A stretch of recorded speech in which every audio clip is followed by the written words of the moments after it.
नमस्कार, मैं हूं सुधीर दीक्षित और आप देख रहे हैं न्यूज़ 18 मध्य प्रदेश छत्तीसगढ़। एक कथावाचक, एक मोटिवेशनल स्पीकर और लाखों करोड़ों युवाओं के लिए मार्गदर्शक जया किशोरी जी आज हमारे साथ मौजूद है। उनसे बात करते हैं और जानते हैं कि आखिर किस तरीके से जया किशोरी जी इन सब के साथ सामंजस्य बिठाती है। जया जी, बहुत बहुत स्वागत है आपका। धन्यवाद, बहुत बहुत धन्यवाद।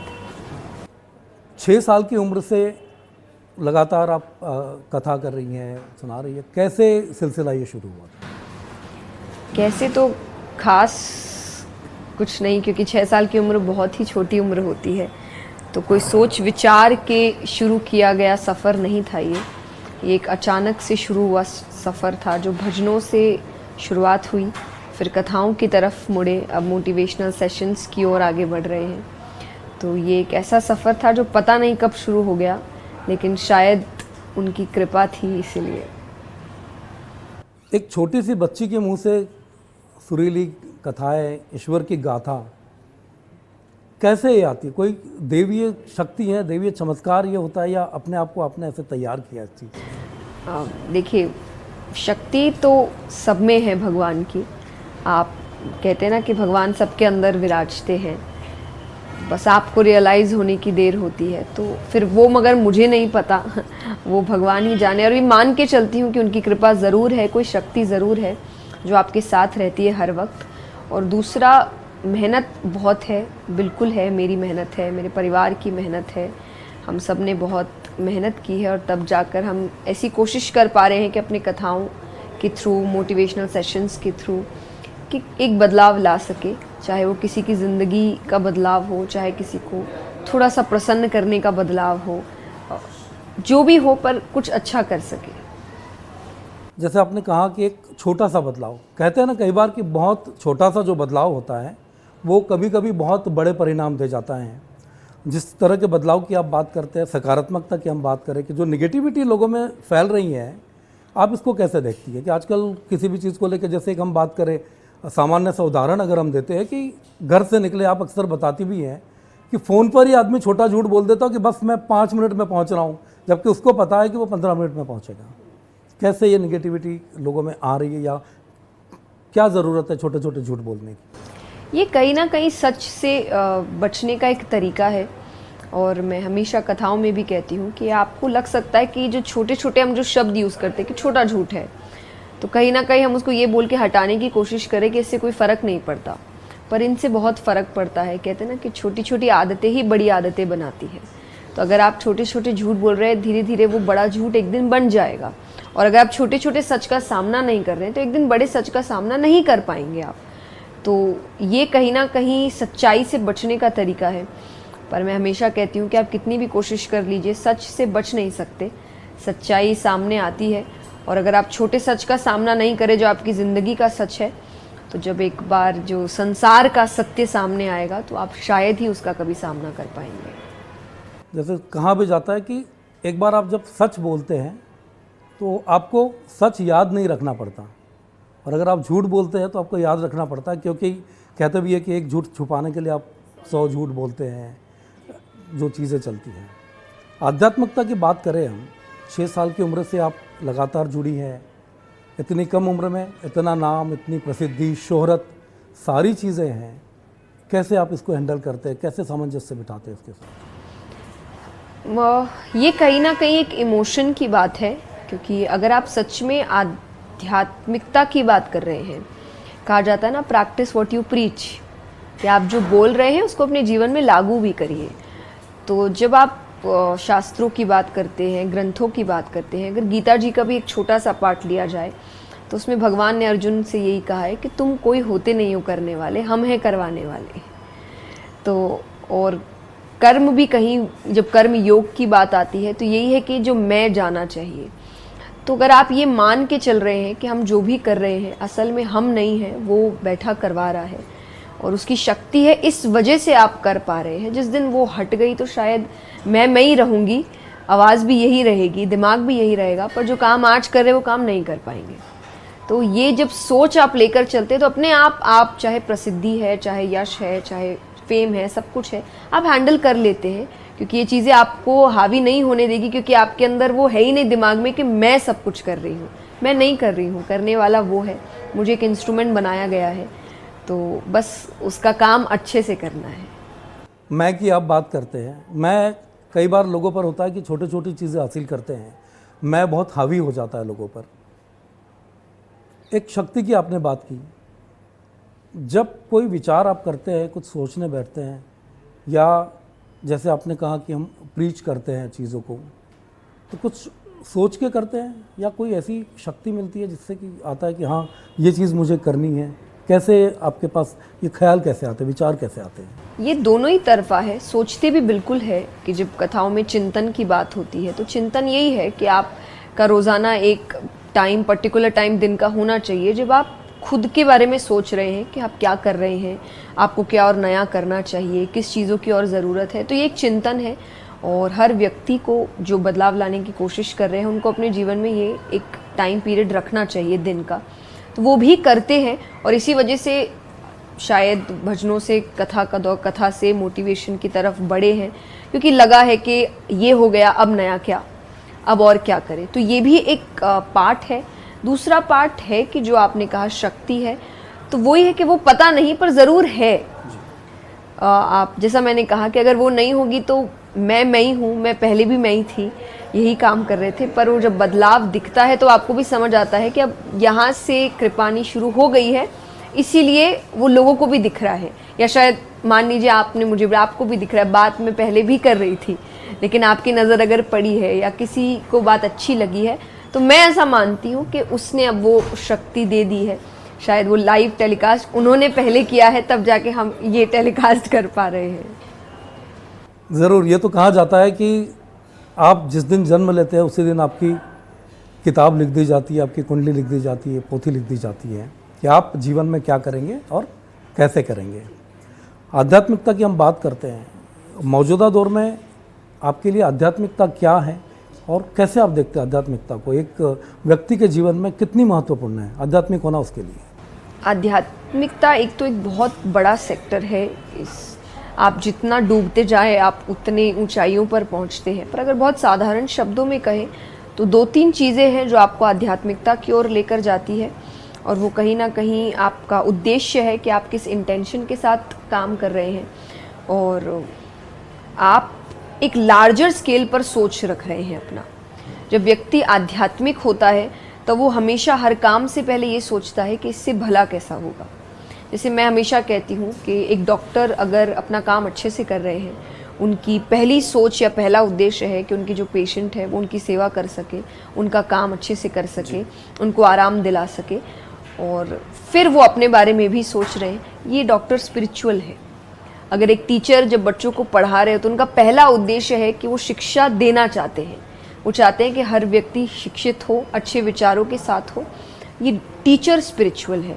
तो कहीं ना कहीं स्पिरिचुअलिटी एक लार्जर सोच को लेकर चलने की बात है, एक अच्छे उद्देश्य के साथ। और जो भगवान है, जिसको आप चाहे डिवाइन पावर कहिए, एक शक्ति कहिए, कृष्ण कहिए, राम कहिए, जिनका भी आप सोच लेकर चल रहे हैं, उस शक्ति को अपने साथ लेकर चलना कि मेरे से एक बड़ी शक्ति है जो मेरे लिए और सबके लिए काम कर रही है।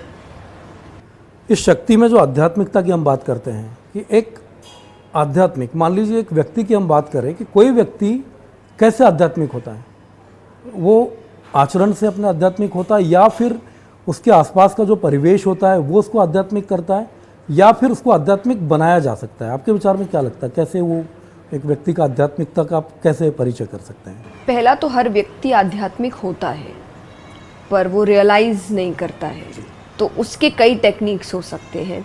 तो उसमें से एक आपका एनवायरनमेंट भी है। अगर मैं अपनी आध्यात्मिकता की बात करूं तो मैं अपने जो मेरा वातावरण रहा उसको मैं श्रेय देना चाहूँगी कि उसकी वजह से मैं आध्यात्मिकता से जुड़ी, मेरा एक झुकाव हुआ, एक रुचि पैदा हुई कि ये बहुत अच्छी चीज़ है, बहुत अच्छी बातें बताई जा रही है। जब आप शास्त्रों की बात करते हैं तो गीता जी के थ्रू भी यही बताया गया है, और आपके सारे शास्त्र के आध्यात्मिकता के लिए आप शास्त्र पढ़िए आप गुरु बनाए, उनसे शास्त्रों को समझे, स्क्रिप्चर्स पढ़े, उसमें आपको आध्यात्मिकता के बारे में सब बताया गया है, जीवन कैसे जीना है बताया गया है, हर रूप से आप कैसे स्वस्थ रह सकते हैं, चाहे वो भावनात्मक रूप है या शारीरिक रूप है या मानसिक रूप है, आपको कैसे स्वस्थ रहना है बताया गया है। तो एक बहुत बड़ा तरीका शास्त्र भी हो सकते हैं कि आप चाहे पहले गीता जी से शुरुआत करिए, फिर आप रामचरितमानस हो गया, श्रीमद् भागवत हो गई, या फिर जैसे जैसे आपकी रुचि बढ़ती है। तो एक एनवायरनमेंट है कि आपके आसपास के लोग किस सोच के हैं, वो एक तरीका है, एक शास्त्र तरीका है, सत्संग तरीका है। सत्संग भी एक बहुत बड़ा रोल प्ले करता है दिमागी तौर पर आपको बैलेंस्ड फील कराने के लिए, और ये साइंटिफिकली प्रूवन है कि जो आपके मंत्र है वो आपके दिमाग को काम करते हैं, आपके स्ट्रेस को रिलीज़ करते हैं। तो सत्संग भी एक तरीका है, मेडिटेशन एक तरीका है। तो तरीके बहुत है, चूज़ आप करिए कि आप, और जैसा मैंने कहा आप आध्यात्मिक हैं। मान लीजिए कि कोई मूर्ति है सोने की, पर उस पर धूल बैठ गई है, इसलिए वो चमक नहीं रही या सोना दिख नहीं रहा, तो आप ये मत समझिए कि सोना है नहीं, आपको बस वो धूल हटाने की ज़रूरत है, वापस से वो चमकने लग जाएगी। तो आध्यात्मिकता है पर धूल बैठ गई है, तो ये टेक्निक्स है उस धूल को हटाने के लिए। मन की धूल कैसे हटाएंगे? आध्यात्मिकता से, बिल्कुल आपको अपने आप समझ आएगा। और क्योंकि आध्यात्मिकता कहीं ना कहीं सबसे पहली चीज़ है कि आप खुद के बारे में पहले सोचना शुरू करिए, आपकी अच्छाइयाँ, आपकी बुराइयाँ। अभी लोग ये कर नहीं रहे हैं, इसलिए उनकी धूल हट नहीं रही है और वो कोशिश कर रहे हैं कि हम सबकी धूल हटाते फिरें, कि हम इसको भी ठीक कर दे, उसको भी ठीक कर दे, फिर भी उसको अच्छाई कभी नज़र नहीं आएगी, क्योंकि उसके अंदर जो बुराई है वो गई नहीं है अभी तक। आईना साफ करते हैं, चेहरा साफ करना चाहिए, है ना। किसी शायर ने कहा भी है कि आप आईना साफ कर रहे हो, चेहरा साफ करिए तो आईना भी साफ दिखेगा। भगवत गीता की आपने बात की, रामचरितमानस की बात की, कृष्ण को आप व्यक्त करते हैं, राम को आप व्यक्त करते हैं, दो महान विभूतियाँ जिनको लोग मानते हैं। क्या फ़र्क लगता है, विपरीत स्वभाव के दो कृष्ण और राम लगते हैं आपको? कैसे आदमी कृष्ण और राम को अपने में समाहित करे? नहीं, समाहित तो देखिए उनकी पूरी कथाएं हैं समझाने के लिए कि वो क्या क्या सीख लेकर आए हैं, पर अगर बहुत साधारण शब्दों में कहें तो मैंने एक कथा में भी कहा था और ये मैंने कहीं पढ़ा है, बहुत अच्छी बात है, मुझे बहुत अच्छी लगी कि श्री राम सिखाते हैं कि मर्यादा में रहते कैसे हैं, और श्री कृष्ण सिखाते हैं कि मर्यादा में रखते कैसे हैं। ये बहुत अच्छी आपने बात कही। हाँ जी, तो श्री राम मर्यादा में रहते हैं और श्री कृष्ण मर्यादा में रखते हैं। तो कहीं ना कहीं ये दो बस एक विपरीत भाव है, वरना दोनों एक ही विष्णु भगवान के ही अवतार हैं। दोनों धर्म को लेकर ही चल रहे हैं, दोनों अच्छाई को लेकर ही चल रहे हैं, काम करने का तरीका अलग है, और इसीलिए दो अवतार है कि अगर कोई कहे कि हमें नियम के अंदर रहकर काम करना पसंद है और आप नियम नहीं तोड़ेंगे, तो आपको कैसे काम करना है वो आप श्री राम से सीखिए। कोई कहे कि नहीं, अगर मुझे कुछ अच्छा करना है तो मैं कई नियम तोड़ना भी चाहूँगा, तो आप श्री कृष्ण को देखिए। तो ये दो अवतार है जो अपने अपने तरीके से पर काम एक ही कर रहे हैं कि धर्म को साथ लेकर चल रहे हैं। जैसे को तैसे की अवधारणा पर बात होती है। हाँ, कृष्ण कहते हैं जैसे को तैसा है जी, और राम कहते हैं कि मर्यादा में रहिए। राम कहते हैं कि अपने स्वभाव को मत छोड़िए जी, अगर आप अच्छे हैं तो भले ही सामने वाला बुरा है, आप बुरे मत मानिए, आप अच्छे ही रहिए। राम और कृष्ण की हम बात कर रहे हैं। एक थोड़ा सा हट के सवाल है, हम जैसे आप अक्सर कहते हैं कि मैं कथावाचक हूँ, मैं संत नहीं हूँ, गृहस्थ जीवन को लेके क्या विचार, एक जया किशोरी जी के मन में क्या विचार होता है गृहस्थ जीवन को लेके कि क्या होता नहीं है? मैं गृहस्थ जीवन, मैं अभी भी परिवार के साथ रहती हूँ और गृहस्थ जीवन ही मैंने चुना है। कहीं ना कहीं कहते हैं ना, विद्यार्थी जीवन के बाद दो रास्ते थे, या तो गृहस्थ या वैराग्य, तो मैंने गृहस्थ ही चुना है। और आगे जाके भी चाहे वो शादी है, परिवार है, सब कुछ होगा। और इसीलिए मैं कहती हूँ कि मैं संत या साधु या साध्वी नहीं हूँ, मैं एक साधारण घर की बच्ची हूँ जिसका झुकाव आध्यात्मिकता की ओर बहुत ज़्यादा है, और वो बचपन से है। तो कब मुझे जैसा मैंने कहा, ये शुरुआत कब हुई मैंने सोचा नहीं था, कि जब तक मुझे समझ आई तब तक मैं इस क्षेत्र में बहुत कुछ कर चुकी थी। तो इसीलिए मेरा इस सफ़र में कुछ सोची समझी बात नहीं थी कि अच्छा ये अच्छा है, यहाँ काम करते हैं, ये ऐसा कुछ नहीं था। मुझे अच्छा लगा, मेरी रुचि बढ़ी, जिज्ञासाएं हुई, मैंने काम करना शुरू किया, और धीरे धीरे कब वही आपका काम बन गया और वही आपकी ज़िंदगी बन गई वो पता नहीं चला मुझे। जी, कहते हैं ना कि जो काम आपका होता है उसको अगर आप आनंद से कर रहे हैं तो उससे बेहतर जीवन नहीं हो सकता। एक बाल सुलभ शुरुआत आपकी हुई, जैसा आपने कहा कि मुझे पता नहीं था कि आगे जाके यही मेरा जीवन बनेगा, यही मेरा काम बनेगा। तो जिस तरीके से ये काम शुरू हुआ था, धीरे धीरे आपका एक एक शब्द जो है वो करोड़ों लोग बहुत ध्यान से सुनते हैं, कई लोग अपनाते हैं। अभी आपने यहाँ कथा की शुरुआत की थी तो लोगों को आपने होमवर्क दिया था। कैसे काम करता है होमवर्क? असर दिखता है होमवर्क? बिल्कुल, बहुत बहुत अच्छे से काम कर रहे हैं। ज़्यादा समय नहीं जाता है हमारा होमवर्क पूछने में, क्योंकि होमवर्क कहते ही सब जल्दी जल्दी से कथा बताने लग जाते हैं। तो अच्छा लगता है ये देखकर, क्योंकि देखिए कहीं ना कहीं मेहनत तो है कि हम सभी आए हैं यहाँ पर, एक उम्मीद लेकर आए हैं कि हम इतनी देर जब बात कर रहे हैं, कथा सुना रहे हैं, तो सुने, उसको ग्रहण करें। लेकिन जब आपको ये होमवर्क अच्छे से होता हुआ दिखता है तो आपको खुशी मिलती है, और ये एक अलग खुशी है कि आप जो काम कर रहे हैं वो सफल हो रहा है। क्योंकि वरना करने को तो देखिए हम यहाँ से फिर कहीं और है, वहाँ से फिर कहीं और है, चलते जा रहे हैं। पर जब आप जिनको कथा सुना रहे हैं वो कहीं ना कहीं आपको महसूस करवाते हैं कि हाँ वो सुन रहे हैं, हाँ वो घर जाकर उसके बारे में सोच रहे हैं, विचार कर रहे हैं, तो एक अलग खुशी मिलती है जो यहाँ मुझे बिल्कुल मिल रही है। यानी कि एक शिक्षक की भूमिका में जया किशोरी जी बहुत खुश है अपने छात्रों से। हरदा में कृषि मंत्री जी ने इतना बड़ा जो आयोजन किया है, आपने एक वीडियो भी जारी किया था अभी, और कई लोगों से आपने अपील की थी कि यहाँ पर आने के लिए है, और हमने देखा कि भारी संख्या में लोग आ रहे हैं और छात्र जो है काफ़ी प्रभावित है। तो शिक्षक बहुत खुश हैं, बहुत खुश छात्रों के होमवर्क से, छात्रों के व्यवहार से। हाँ जी। मध्य प्रदेश में एक अभी आपने जैसे बात की गृहस्थ जीवन की, हम बात करते हैं कि कृष्ण जो है मर्यादा में रखते हैं, राम मर्यादा में रहना सिखाते हैं। अपने जीवन में जया किशोरी जी क्या सोचती है? कृष्ण जैसा, राम जैसा, या एक दोनों का एक मिला जुला स्वरूप है जो जीवन भर जीवन पथ पर साथ आगे बढ़े? देखिए, मैं तो उनके जैसा सोचने की तो कोई बात ही नहीं है, और भगवान के लिए तो कहा भी गया है कि आप उनकी नकल नहीं करनी है, वो जो सिखा रहे हैं सीखना है। तो हाँ, मेरा झुकाव कृष्ण की तरफ थोड़ा ज़्यादा है, और कृष्ण पूर्ण अवतार है, कृष्ण सबसे प्यारा अवतार है, सबसे ज़्यादा आपको आकर्षित करने वाला अवतार है। तो मेरा झुकाव कृष्ण की ओर बिल्कुल बिल्कुल ज़्यादा है।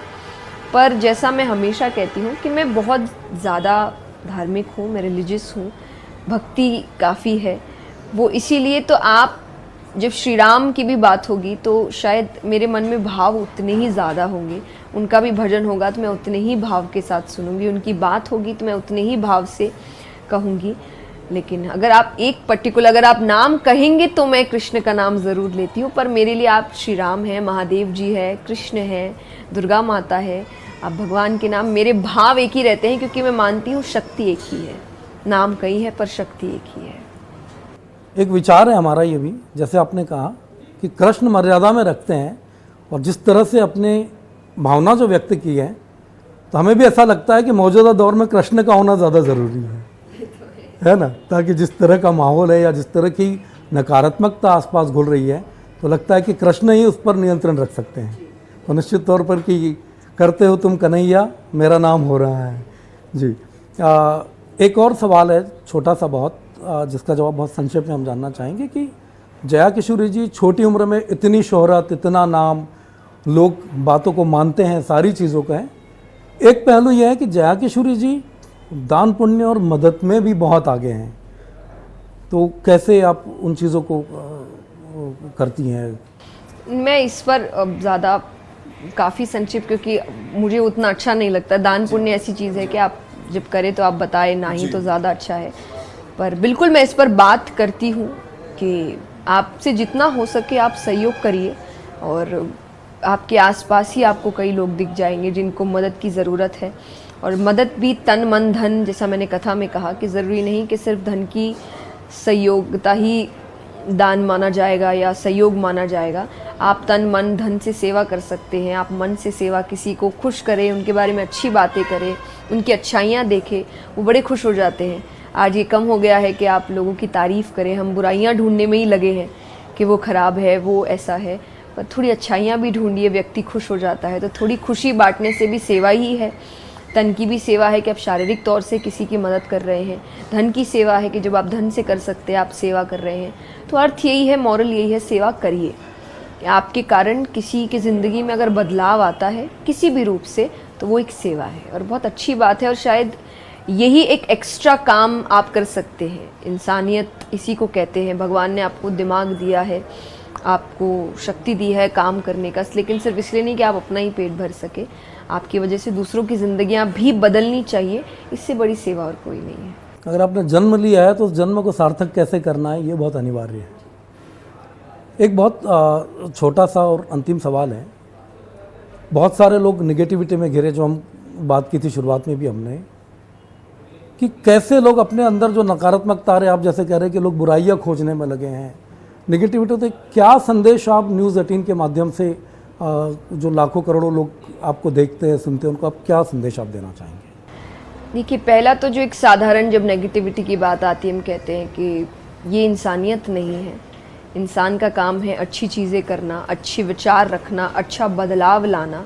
और अगर आप सकारात्मकता की और नकारात्मकता की ओर बढ़ते जा रहे हैं तो कहीं ना कहीं भगवान ने आपको जो काम दिया है आप उससे विपरीत हो रहे हैं। तो ये तो पहला ही पॉइंट है कि हम गलत जा रहे हैं। दूसरा, अगर रियल में आपको है कि नहीं, मैं आजकल क्योंकि शब्द है ना कि मेरी पारखी नज़र है, और हम क्रिटिसिज्म एक अच्छी बात होती है, बिल्कुल होती है, तो थोड़ा अपने ऊपर करके देखिए। अगर आपको बुराई ढूंढनी है आप अपनी बुराइयां ढूंढिए। और इंसान, और ये हर मैं अपने लिए भी कहूँगी या किसी के लिए भी, इंसान के खुद में इतनी बुराइयां हैं कि अगर वो ढूंढने बैठे वो अपनी पूरी ज़िंदगी तो निकाल ही लेगा। कि बुराई ढूंढ के उस पर काम करिए। जिस दिन आपको लगे कि मैं परफेक्ट हूँ, मुझ में कोई बुराई नहीं है, उस दिन आप बुराइयां ढूंढना दूसरों में शुरू करिए। लेकिन जब तक आपकी सारी बुराइयां समाप्त नहीं होती तब तक आप मान लीजिए आप दूसरे में बुराई नहीं ढूंढेंगे। बुरा जो मैं देखन चला। हाँ जी, एकदम। बिल्कुल, है ना? जी, ये जया किशोरी जी न्यूज़ 18 से खास बातचीत में उन्होंने बहुत सारे विषयों पर बात की और समाज में जो नकारात्मकता बढ़ रही है उसको हम कैसे दूर कर सकते हैं। जैसे किसी शायर ने भी कहा कि धूल चेहरे पर थी और वो आईना साफ करता रहा। तो जया किशोरी जी यही कहना चाहती है कि हर व्यक्ति अगर अपने मन के अंदर झांके तो उसे दुनिया के सर्वोच्च सुख प्राप्त हो सकता है। हमसे बात करने के लिए बहुत बहुत धन्यवाद। बहुत नमस्कार। धन्यवाद।